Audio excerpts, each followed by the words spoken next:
Heavily armored. Gain heavy armor training. So you need medium, which was already a thing. You've trained to use heavy armor, increase your con or strength. Originally was only your strength, and now you gain heavy armor training. So this is just, if you want to use heavy armor, which again, honestly, and I'm gonna be perfectly honest, this feat feels extremely like a waste. Just take a level in fighter. You also have that. That you don't have to give up like a fucking feat. You take one level in fighter, you still have the same amount of feats, they just get delayed one level. It's like, that's why this feels so fucking useless. It's like, why would you take this? Heavy armor master. Proficiency. So you need heavy armor training. Makes sense. I'm so happy that they changed this to training instead of proficiency. God. I am so happy about that.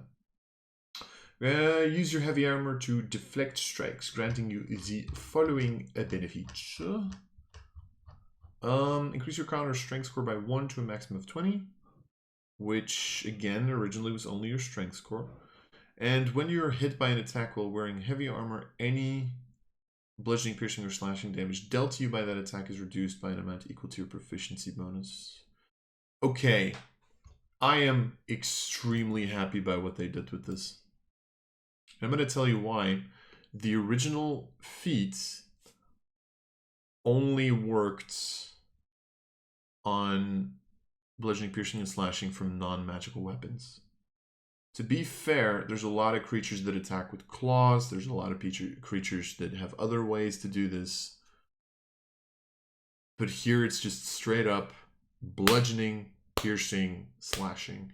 And it's only really worse than the original feats from levels 1 through 4, where your proficiency bonus is only +2. But from that moment onwards, it's the same. It's the same or better. So honestly, I still don't see myself taking this. Honestly, bluntly said, it's the same idea as heavily armored. Just take a level in barbarian, you'll do the same fucking thing. And you'll be resistant. So I still don't think this is going to be a good feat to take ever. But it's good enough. I like it. I just like the fact that they got rid of non-magical weapons. Like, inspiring leader. Let's see, what is this? Originally it was only charisma 13, so now you can have wisdom. Increase your wisdom or charisma score by 1, which again got added. At the end of a short or long rest, you can give an inspiring performance, a speech, a song, or a dance. So now you don't need to spend 10 minutes, apparently. You can just do it at the end of a rest. When you do so, choose up to 6 friendly creatures, which can include yourself. They gain 2d4 plus your proficiency bonus temporary hit points. Originally, it was your hit points equal to your level plus your charisma modifier. So, assuming point buy... Assuming point buy at level 1, you'd probably go with 4 points from Inspiring Leader, where here you'd be at 7. I think this falls off pretty quickly though, compared to the original Inspiring Leader. So, although, no, never mind. No, it does fall off, but here you don't have to spend like an additional 10 minutes. But then again, the question is like, when does that ever matter? Like 10 minutes, I feel like, it just pretty much means you can't do it in combat. So I feel like Inspiring Leader kind of falls off. Like 2d4 plus your proficiency bonus, like that means that at level 20 you're giving someone on average, what, 11 temporary hit points? Whereas the original feat gave you 25? Yeah, I don't think you're going to take this very often. I don't know. Here, I think here I like the original version. I like the fact that they're saying just do it at the end of a short or a long rest. I like that. I think that's a good change. compared to like the 10 minutes, but this feels slightly weak. Keen Mind, Intelligence 13, so the prerequisite was added. Increase your intelligence score by 1, which was the thing. Lore knowledge and quick study. I am sorry, what? There is a study action now. Is that in the original file? Like, is there a study action here that I missed? It's not a thing. Okay, so there might be putting that later down the file. Probably like at the glossary at the end, right? Yeah. So I'm assuming this is like an investigation check that you can take as a bonus action. Choose one of the following skills: Arcana, History, Investigation, Nature, or Religion. So any of the intelligence skills we're talking. If you don't have proficiency, gain proficiency. If you have proficiency, gain expertise. Okay, here's the thing. This is very clearly not the original Keen Mind. And I don't know how to feel about it. Because here's the thing. I get why, because Keen Mind, if you look at Campaign Scene of Critical Role, right, you immediately realize how annoying Keen Mind is.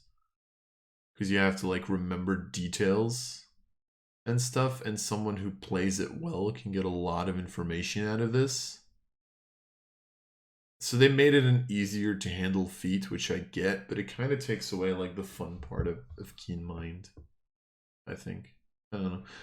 Again, depending on how the study action is specifically worded, I don't know if this is going to be very good. Lightly armored. Gain proficiency with light armor, medium armor, and shield. Oh shit! Wait, what? Really? Oh. They just put all of the fucking armor training in there. This might be good on like mages and shit now. You can make a strength mage. Oh, that's kind of cool. I like it. Let's go. Okay. Originally, this was only light armor. I like it. It's good. All right. Mage Slayer. Oh dear mother of God. Proficiency with any martial weapon, which was added. Increase your strength or dex, which was added. Concentration breaker. When you damage a creature that is concentrating and has disadvantage on the saving throw it makes to maintain concentration. That was already a thing.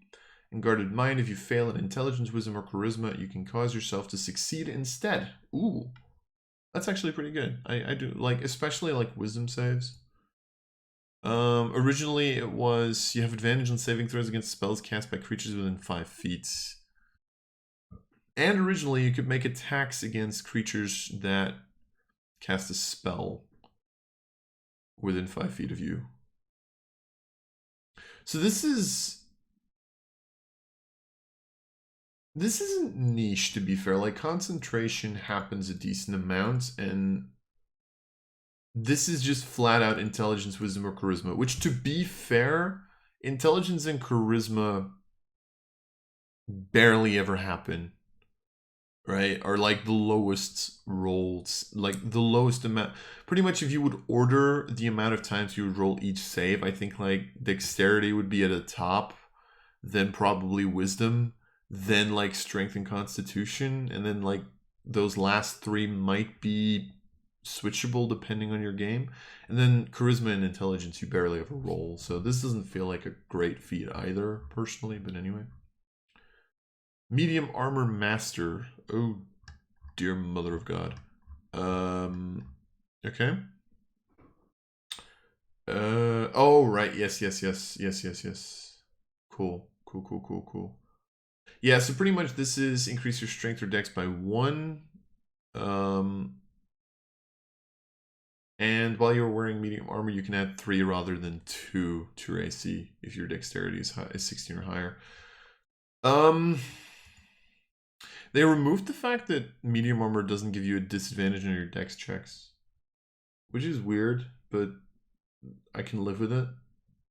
I just wonder, like, do you ever pick up medium armor if you're a dex build with 16 dex? I don't know. I don't think that happens that often. Or at least not as often as you'd like. I don't know. Not a feat I would immediately take again. Like, see, for people who are wondering why I'm saying all of this, like, one thing that you have to understand is that these feats have to stand up to an ability score improvement. And to be fair, most of them give you like a +1 to a skill, or a +1 to an ability now, which makes them a lot more valuable. But still, there's that element of like, is that worth it? Because you can get to 20 in your main stat, and I think that's in a lot of cases it's just so much more important. I don't know, that's personal opinion again, but and I would have like I'm giving opinions without really testing it, so I can't really say, but yeah. Mounted combatants, which I've always liked as a feat. I'm gonna be perfectly honest. You've developed a bond with your a bond with your mount. Yes, a bond with your mount, granting you the following benefits. Increase your strength, dexterity, or wisdom. Strength or dexterity because you're fighting, and wisdom because that's animal handling, I'm assuming. Mount handler, you have advantage on wisdom checks. Animal handling made to handle or train horses and other beasts, which, I mean, that makes sense that you would get that. It's not in the original thing, but hey. While mounted, you have advantage on attack rolls against any creature that is within 5 feet of your mount and at least one size smaller than it. That's the same thing. Actually, ironically enough, this doesn't say unmounted creatures. The original mounted combatant said unmounted creatures specifically. So like, you technically, in the new version, you get advantage on another rider if that rider is smaller than your horse. Which, I don't know if that's meant to happen. Leap aside if your mount is subjected to an effect that allows it to make a dex save, to only take half damage, takes no if it succeeds, and half if it fails. Yeah, so it gets evasion. Cool. You must be riding it, and neither of you can be incapacitated. I think... Yeah, so that's the same as in mounted combatant, only the same as with evasion. The incapacitated thing wasn't originally there. Oh, and you can use a reaction to force an attack that hits your mount to hit you instead. Originally, apparently, did not require a reaction, which is weird. So, yeah, I just think this is a cool feat, honestly. I like the fact that you can, like, become a mounted combatant. Like, I like this feat just in general. Observant. Intelligence or wisdom 13. The requirement was added. Increasing wisdom or intelligence by 1 was already there. Choose one of the following skills: insight, investigation, or perception. If you lack proficiency, gain proficiency, otherwise gain expertise, and you can take the search action as a bonus action. Honestly, gonna be perfectly honest, I like the original version better. And that might be because I had a player who actually used it at some point. Like, you increase your fucking passive perception by a +5. Then get advantage on perception checks, and then just have expertise in it, and then have like +2 wisdom. You get like a fucking 32 passive perception, which is hilarious. Yeah, I don't know. Search action, like, here's the thing, right? We have the study action, we have the search action. Now, I'm like wondering, like, the search is probably going to be perception, and study is probably going to be investigation. But it's like, how many times you're going to use that in combat, I wonder.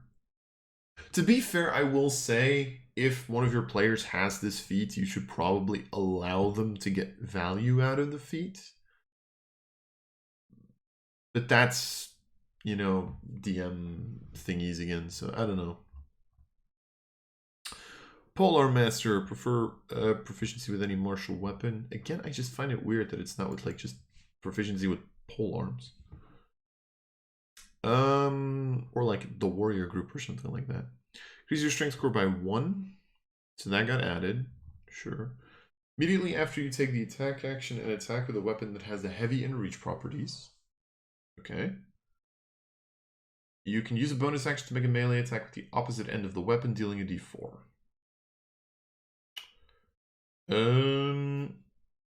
Originally, it was an attack with a glaive, halberd, or quarterstaff, and I'm pretty sure the quarterstaff does not have the heavy or reach properties. I'm also pretty sure that a spear doesn't. So that's going to limit the amount of weapons that can use that feature. Although I will admit, well, no. Like a quarterstaff is like the monk weapon, right? Like you attack once and then you have like your second attack, which deals a d4. No. And then reactive strike while you're holding a weapon that has heavy in reach.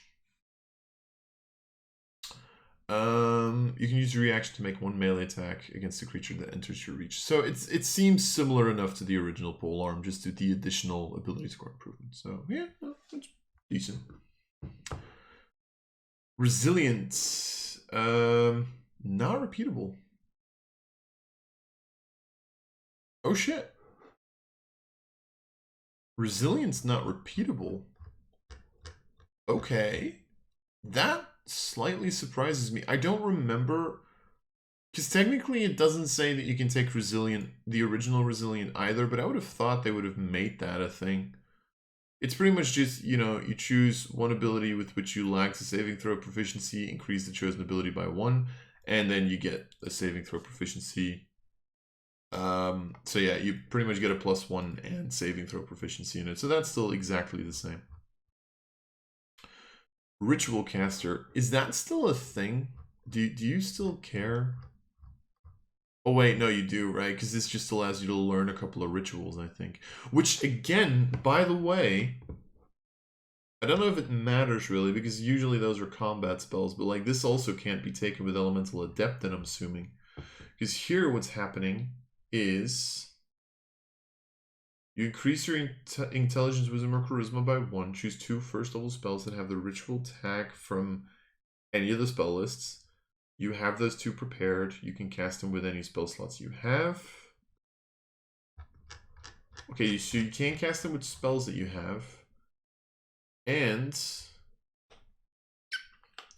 you can cast a spell as if it's a ritual using its original casting time. That's kind of cool.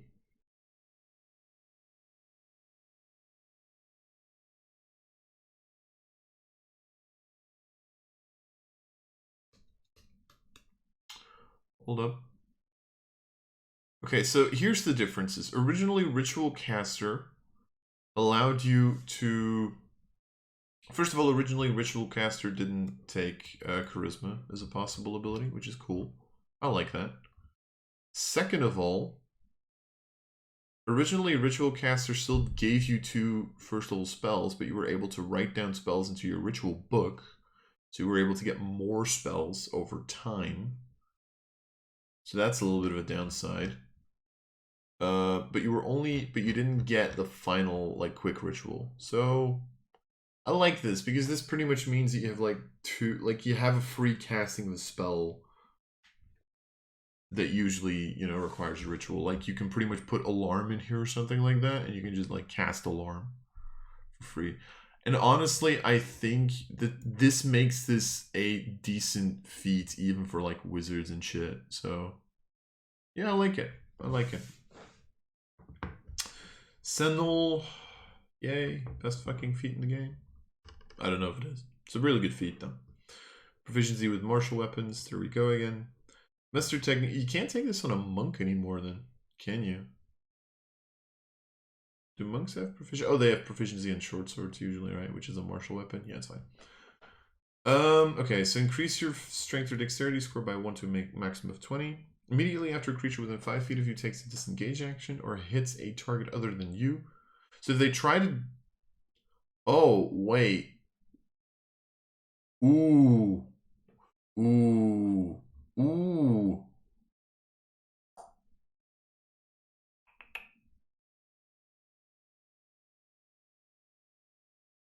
Okay, wait, hold on. Oh, okay, sorry. I thought that creatures weren't able to disengage from you.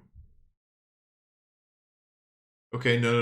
Never mind. I'm being an idiot. I feel like there is something missing though. Wait, so the creature's speed becomes 0. Wait, so increase your strength or dexterity, right? Which is added. Immediately after a creature within 5 feet of you takes a disengage action or hits a target other than you with an attack, you can make an opportunity attack against that creature, which I think... Oh, that's just the last two parts of Sentinel in 1, of the original Sentinel in 1. Okay. And technically, well, although, actually this is a buff. This is a straight up buff, I think. Because originally the way that Sentinel was written was when a creature within 5 feet of you makes an attack against a target other than you, and that target doesn't have this feat, you can use your reaction to make a melee weapon attack against the attacking creature.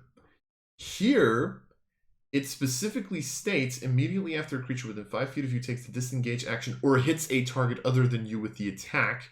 Note, they can also have Sentinel as a feat now.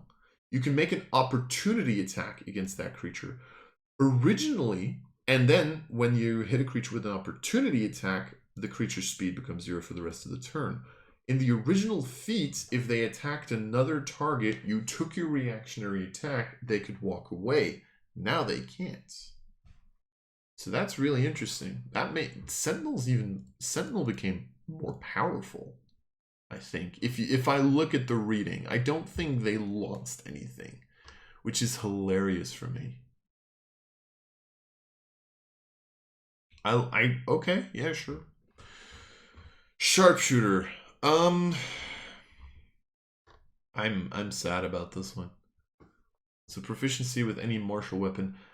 I find it weird that you can have proficiency with a short bow, not a single martial weapon, and you can't take this. Or is a short bow like just with a like non-martial ranged weapon, but you can't take sharpshooter? Like you can have like a long sword and you can get proficiency with this, but you can't have it if you like, I don't know. Honestly, these proficiency with any martial weapons kind of just freaks me out a little bit. Anyway, can make shots that others find impossible. Increase your dex by 1. Sure, that was added. Ranged attacks with weapons ignore half cover and 3/4, so you don't give a shit about that anymore. Attacking at long range doesn't impose disadvantage, and being within 5 feet of an enemy doesn't impose disadvantage. So you get kind of like the... So pretty much you lose the damage bonus with like the -5 for plus 10 damage.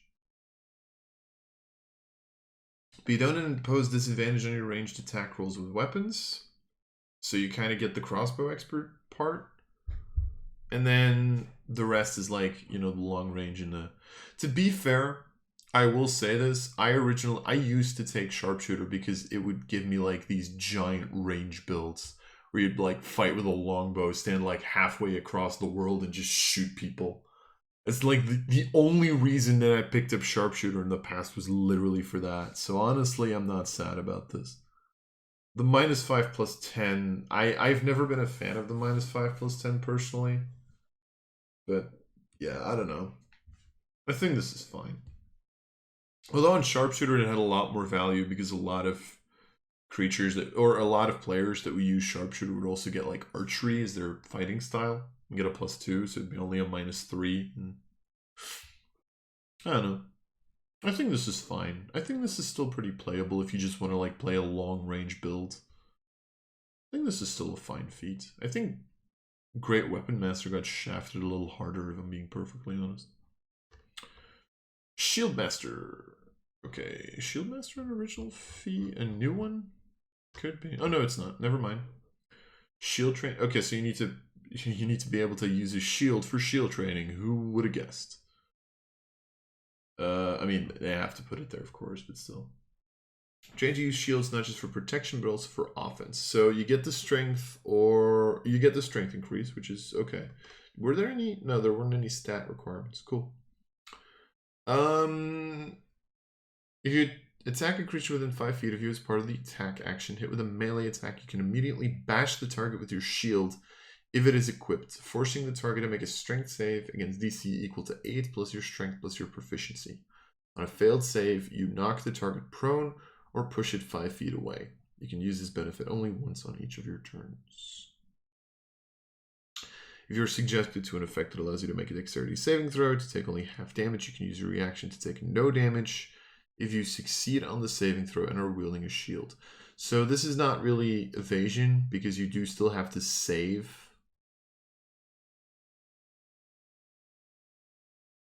You don't take like automatic like half damage on a fail or something. You have to still make the dex save, which is a really weird thing because this means that you'll both need strength and dex, right? Because you need strength. This is like a shield bash and then dex for interposed shield. You can't use your shield's AC bonus to add to your dex saves. That's something that was changed.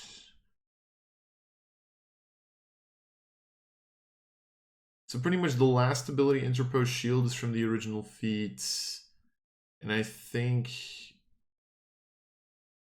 Oh, shield bash doesn't cost a bonus action anymore. That's kind of cool. But you don't get to increase your dex saves by your shield's AC bonus anymore, which is kind of sad. Because, you know, I think that's one of the things that made interposed shield a lot better. And now this feels like it's worse. Then again, how many times have you really seen a build with Shield Master? I wonder. It's also weird that you can technically have like a rapier and a shield and make like a dex shield build. Like, they're not going to use this because this is a strength feat. I don't know. It's weird. There's a lot of weird things. It's D&D. What did you expect? They make a feat called Speedster, really, dude. What the fuck? Is that a that's a new one, right? Though. Yeah, it's a new one. Oh god. Skulker. All right. Dexterity 13, which was already the case. Increase your dex. Sure, that was new. Blind sight. You get 10 feet of blind sight, which is new. Okay. Exploiting the distractions of battle, you have advantage on any dexterity check stealth you make as part of the hide action during combat. Cool. So, okay. And sniper, if you make an attack roll while hidden, the attack roll misses. Making the attack roll doesn't end the hidden condition on you. Oh. So that's still the same as the original Skulker. It's just worded a lot nicer. And other than that, you get blind sight and you get advantage on hiding. I think the new Skulker is better, ironically enough. I don't know. Yeah, I don't know. The only thing that I really see is like dim light doesn't impose disadvantage on perception checks relying on sight, but then again, I mean, I guess the idea there is like you're a skulker, so you're someone who's used to sticking to the shadows, and therefore the shadows don't really affect you, but then again, how many times do you really care? Either you have dark vision or you know, either you have dark vision or you don't give a shit, so I don't know. Anyway, I like this feat. I think this is cool. This could be like a fun rogue build. Although, doesn't rogue get blindside at some point? Making this first part kind of obsolete? I don't know. Speedster, Dex or Con 13 plus. You possess exceptional speed and stamina, granting you the following benefits. Oh dear mother of God. Increase your Dex or Con by 1 to a maximum of 20, sure. Speed increases by 10 while you aren't wearing heavy armor, sure. And while you take the dash action, difficult terrain doesn't cost you extra movement. I think there's a feat for that that did like a very similar thing. I feel like there was a feat that did something similar. Seems very situational though. Seems very situational. Not everybody really uses difficult terrain that much in a lot of cases. Like for a melee build, this is kind of okay, but then you're not allowed to wear heavy armor. Like maybe for like a melee rogue or something. Yeah, I don't think this is gonna be. I think this is too situational. Again, these feats have to hold up against ability score improvements, not just, you know. These feats have to hold up against ability score improvements, not just against other feats. Like, if this is not better than an ability score improvement, then you're not going to take this, right? Spell Sniper. You've learned techniques to enhance your attacks with certain kinds of spells, gaining the following benefits. So, let's see. Spell Sniper is like one of my personal favorite feats. Yeah, originally it was the ability to cast at least one spell, and here it does really matter because if you take Magic Initiate, originally you were able to Spell Sniper on it because I think you got 2 cantrips from it. Here you specifically need spellcasting or pack magic. So again, not able to take this with Magic Initiate, which is kind of sad. Increase your intelligence, wisdom, or charisma. Sure, makes sense. Your attack rolls for spells ignore half cover and 3/4, which I think was on the original feat. I seem to remember. Yes, it was. Casting in melee, you don't get disadvantage when casting within 5 feet, which is a new one. When you cast a spell that has a range of at least 10 feet, you can increase the spell's range by only 60. Aww. I'm sad now. That was the fun part. Like, there was such a fun build with Warlock where you could like take Eldritch Spear, making the range like 300, and then you could like take Spell Sniper and make it like fucking 600, and you just like do the same thing as like, you know, sharpshooter bow, and you just like start shooting people from 600 feet away. It's like, it's, I don't know why, but like the sniper builds are so much fun. This is sad. Yeah, I get why. Don't get me wrong. Like the long range builds can be really annoying. This is kind of sad. Anyway. Warcaster. Oh boy, I'm afraid of this one because I feel like they fucked this one. So again, same thing, spellcasting or pack magic instead of the ability to cast one spell. Increase intelligence, wisdom, or charisma as usual. Advantage on constitution saving throw to maintain concentration, same thing. When a creature provokes an opportunity attack from you by moving out of your reach, you can use a reaction to cast a spell at the creature rather than making an opportunity attack. The spell must have a casting time of 1 action and must target only that creature. So that's still the same thing. And you can perform the somatic components of spells even when you have weapons or a shield in one or both hands. Holy shit, ladies and gentlemen. They literally kept Warcaster the same. That is interesting. And then weapon training, no prerequisite. Increase your strength or dexterity. That's the same, and you get martial weapon proficiency compared to proficiency with 4 weapons. Okay. I mean, yeah, sure. Makes more sense, I think. From a gameplay perspective, from a story perspective, not really. Okay, so I'm going to be perfectly honest. I'm a really big fan of them adding the +1 to a lot of these feats.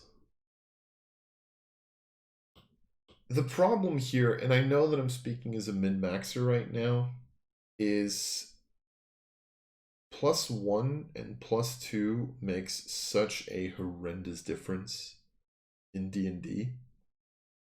Because you only get the +1 to your modifier if you get a +2 to the score. Which is why when you make your character, you kind of always want your values to be even, with the only exception at most being like having a 13 in a stat because of multi-classing reasons. And even then, you probably prefer a 14.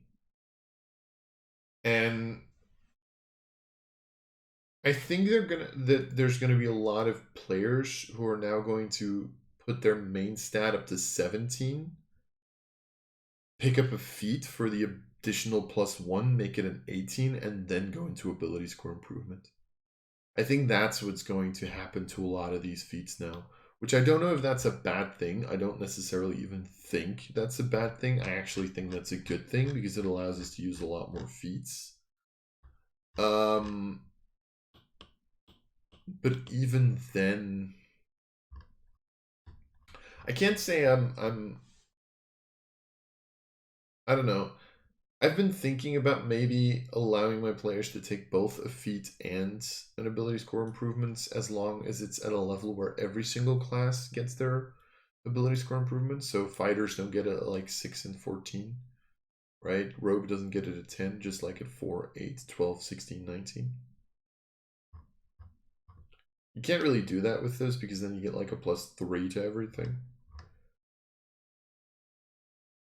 To be fair, I think what you could do is you could literally just be like, hey, you can take a feat and you can always take an additional plus. You can either take like a +2 and like you can always take like a feat and then add a +1 to a stat.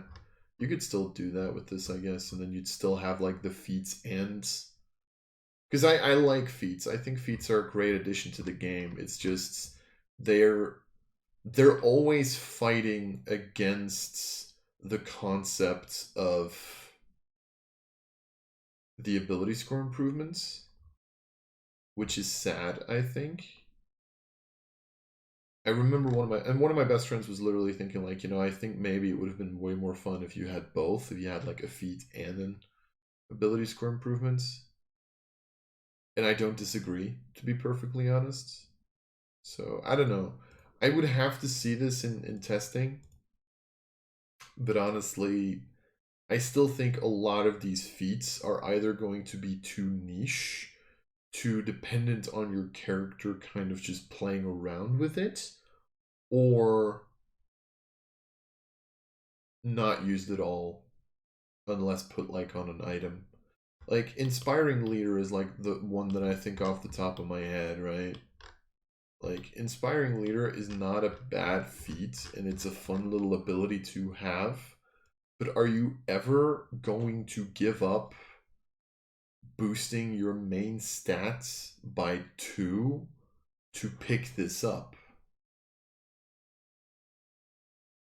I don't think so. Right? Sure, you can make the argument being like, you have like, assuming that you're playing with a party of 4, right? You have 4 friendly creatures who get 5 plus your proficiency, so let's say at least 7. So you're technically divvying up 28 temporary hit points, which is a lot early on. It's not as bad as I originally thought it was. But then again, there's that element of like, are you really going to do that? And a lot of people are going to say yes, because that's what my character would do, but which is of course completely fine. I'm just thinking more from a like balancing perspective. It doesn't feel as powerful. But that's my opinion.